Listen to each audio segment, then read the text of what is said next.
Good evening. Here's top news newsletter, starting with the headline. Militant violence in Afghanistan.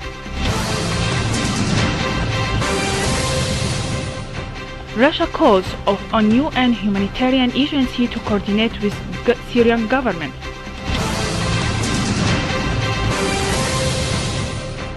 Al-Jafari, hundreds of reports unveiled Saudi and Qatari regimes' involvement in igniting violence in Syria.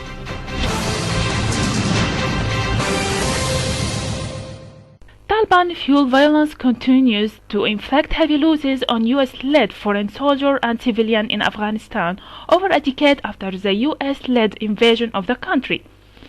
Increasing the militant attacks comes as Kabul and Washington recently signed the so-called bilateral security agreement, under which nearly 11,000 US-led troops remain in Afghanistan beyond the 2014 deadline for the withdrawal of foreign troops from the country.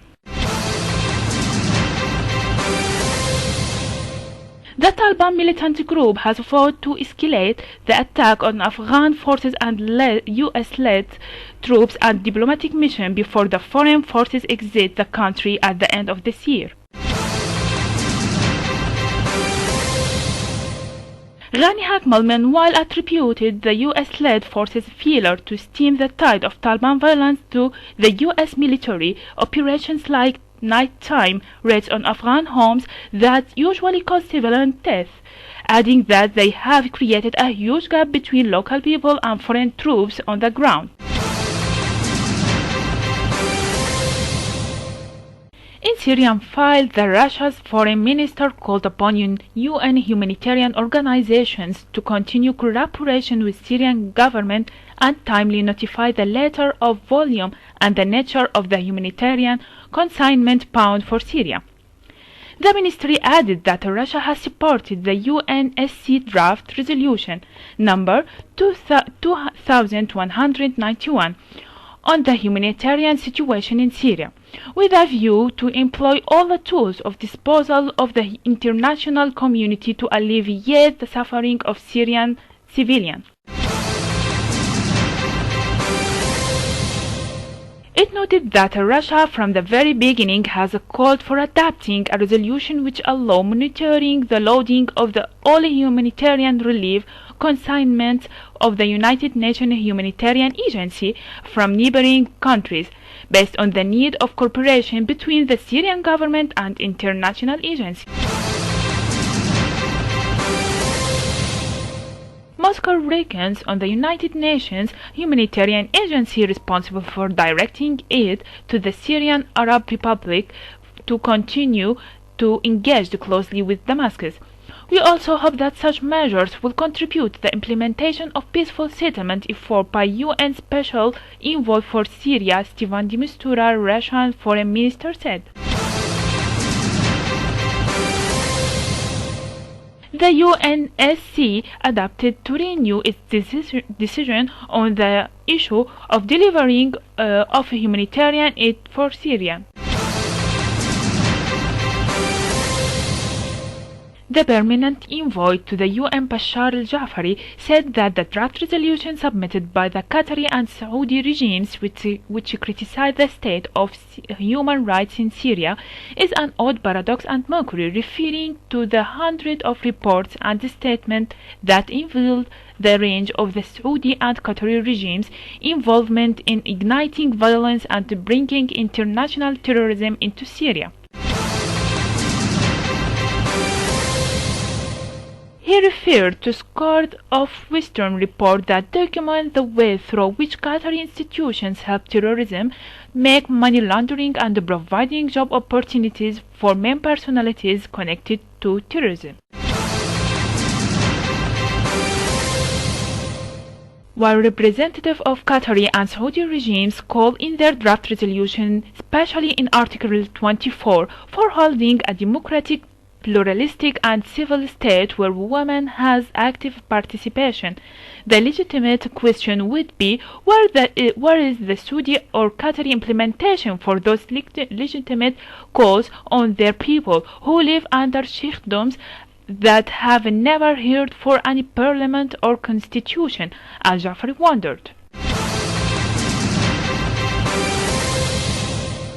He added the criminal practices of the Saudi authority against the women have reached the Syrian girls who lived in the refugee camps of the neighboring countries.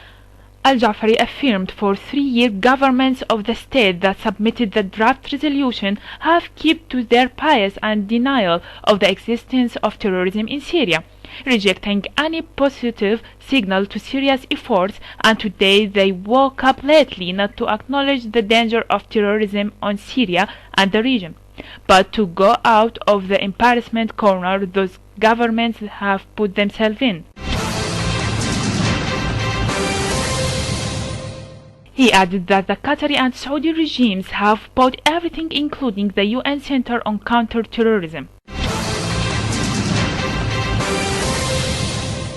Al-Jafari urged the UN member countries to reconsider their voting and vote against the draft resolution. Talking about the Russia views, UN introduced discriminatory sanctions on Russia's Crimea.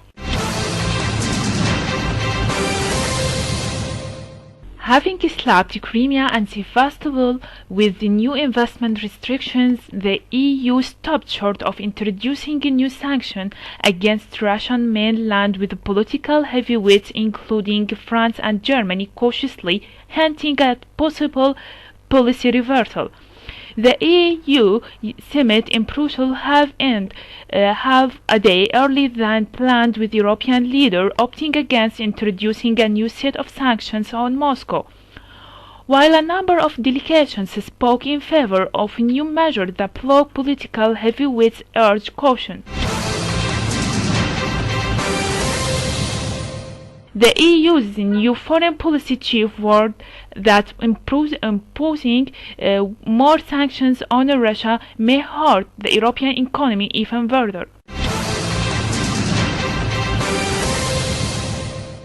German Chancellor Angela Merkel, whose country's financial and industrial might serve as pillar of the EU, urged members to place more trust in Russian President Vladimir Putin.